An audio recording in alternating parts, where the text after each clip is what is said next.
Assalamualaikum warahmatullahi wabarakatuh.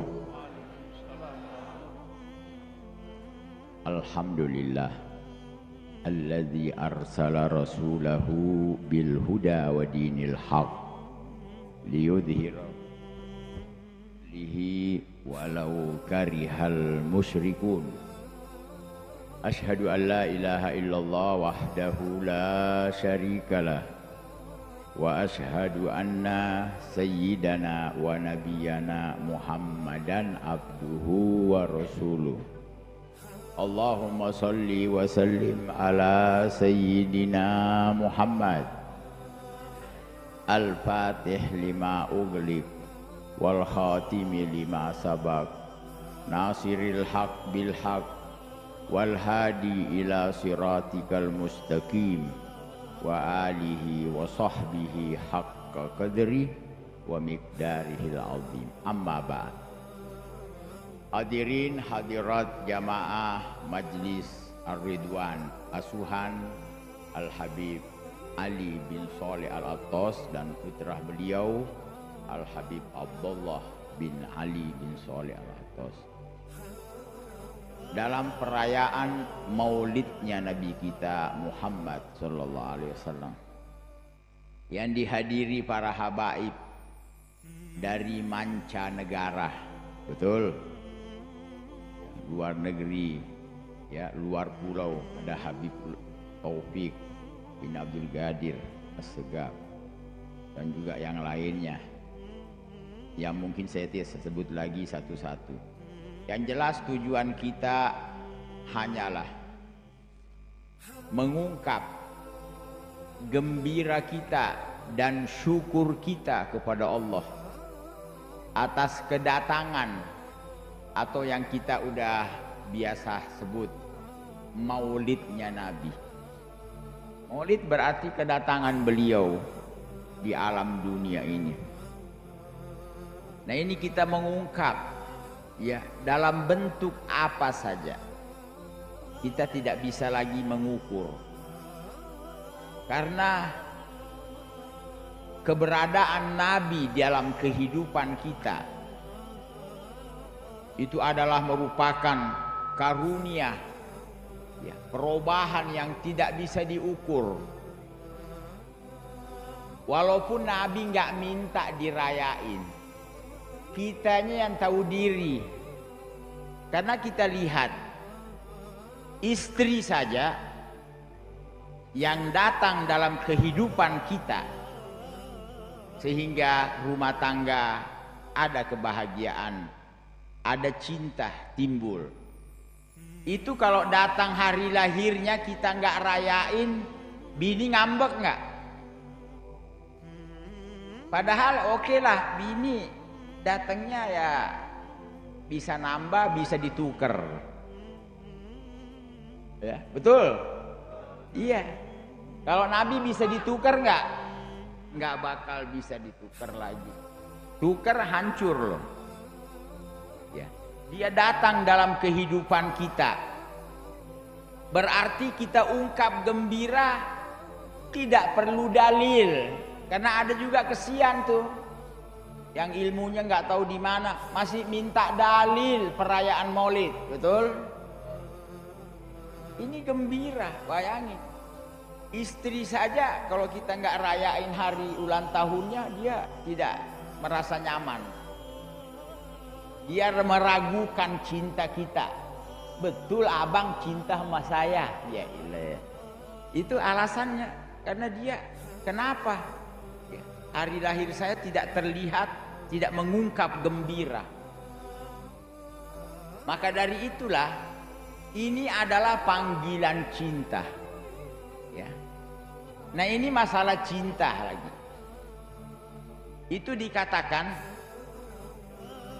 afdolul a'mal, paling utamanya amal yang nanti kita bawa menghadap Allah di hari kiamat. Kita bakal menghadap Allah. Amalan yang paling baik, yang paling utama yang kita bawa adalah cinta Nabi kita Muhammad sallallahu alaihi wasallam. Kita nggak berbicara amal dulu. Amal itu natijah dari cinta, hasil. Ya. Dari mana sumbernya? Kalau bisa cinta Nabi itu amal terbaik. Ini kita lihat dari ayat yang turun pada Yahudi. Ya. Di saat mereka datang dari penjuru dunia mendatangi kota Yathrib, yang dulu nama Yathrib sekarang Madinatul Rasul. Mereka berdatangan untuk menunggu kedatangannya Nabi, dan dia tahu Nabi itu tertera dalam kitab mereka bahwa disinilah Nabi akhir zaman. Itu disinggung di Rawi Deiba tadi, ya, ya. Ka'bil Ahbar, seorang pendeta Yahudi yang masuk Islam, mengungkap pengkhianatan ayahnya. Allamani abit Taurah illa sifran wahida. Saya diajari ayahku Taurat kecuali beberapa lempir. Karena yakhtim, itu lempiran Taurat ditutup, dimasukkan ke peti, digembok. Ini pada zaman Nabi. Akhirnya Ka'bil Ahbar ini tidak iman, tidak berislam di zaman Nabi. Falamma mata abi fatahtu. Nabi juga udah wafat, ayahnya wafat juga. Saya buka apa isi peti itu. Fa idza fihi nabiyyun yakhruju akhiraz zaman. Ternyata di situ tertulis tentang kedatangan Nabi akhir zaman. Mauliduhu bi Makkah, jelas-jelasan tertulis di Taurat. Wa hijratuhu bil Madinah, hijrah ke Madinah. Makanya Yahudi nggak ke Mekah, ya, mereka berdatangan kumpul di Madinah. Kenapa dia nggak ke Mekah? Karena dia tahu Nabi bakal meninggalkan Mekah, dia tahu. Akhirnya Nabi juga pada waktunya hijrah ke Madinah, ya. Singkat cerita, Nabi mau orang Yahudi udah hidup satu negeri. Terjadi kesepakatan, ahad namanya. Sekarang walaupun kita beda pendapat, beda agama, tapi kalau ada musuh dari luar, kita sama-sama mengatasi. Itu perjanjian Nabi sama orang Yahudi di Madinah. Tapi begitu Nabi diserang oleh orang kafir Quraisy, yaitu perang Ahzab, berkoalisi, mereka datang menyerang Nabi, jumlahnya hampir 10.000. Orang Yahudi di Madinah diharap membantu Nabi. Udah bantu ini deh, artinya sekampung, bela negeri, ya. NKRI udah jangan bicara agama, udah bela negeri sudah. Tapi Yahudi berkhianat. Justru dia ke belakang membantu orang Yahudi, mendukung, karena rupanya dia menyimpan kebencian pada Nabi, ya. Ya Allah Subhanahu wa taala menurunkan ayat, taro katsiran minhum, kau lihat banyak dari mereka, yatawallawna alladzina kafaru, dia memihak, mengambil wilayah, apa namanya, berpihak, ya, terhadap orang kafir. Ini Allah bilang orang kafir, berarti dia Yahudi beriman, dan memang betul Yahudi beriman kepada Allah. Nggak ada riwayat Yahudi nyembah berhala, nggak, dia beriman kepada Allah, percaya surga. Malah dia mengatakan surga cuma Yahudi doang yang masuk, kan? Yang lainnya enggak. Itu ada tuh ayat. Dan dia mengatakan cintanya kepada Allah. Wa qalatil yahud, Nasoro juga sama, ya, nahnu abnaullahi wa ahibba'u.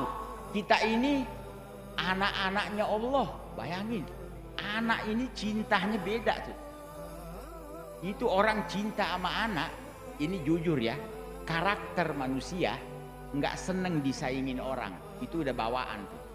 Kecuali disaingin anak seneng. Pertama disaingin muka, anaknya cakep, bapaknya hancur. Abahnya girang, sampai keliling, digendong tuh anak keliling kampung. Anak siapa Pak? Anak saya, tahu nurun siapa ya. Makanya dulu kita waktu milih jodoh kan milih yang agak cakepan dikit dong, biar anaknya cakep. Mau nggak kawin sama yang hancur? Enggak, kesian anak saya. Ingat anaknya. Tuh bayangin tuh, Yahudi mengatakan cintanya kepada Allah. Nasrani sama. Itu kemarin tuh yang sempat jadi gubernur selalu berkoar tuh, anak Tuhan. Masa lupa si Ohai lu sih. Selalu bilang anak Tuhan dia. Itu Nasrani tuh ngomong begitu. Ahnu abnaullah wa hibba'u. Berarti mereka mencintai Allah. Cuman di sini ada kebencian pada Nabi. Alasannya karena Nabi yang mereka tunggu bukan dari Bani Israel. Karena memang Nabi sebelumnya didominasi Bani Israel. Mulai dari zaman Nabi Yakub namanya Israel. Anak-anaknya, cucunya namanya Bani Israel. Sampai Nabi Isa pun masih Bani Israel.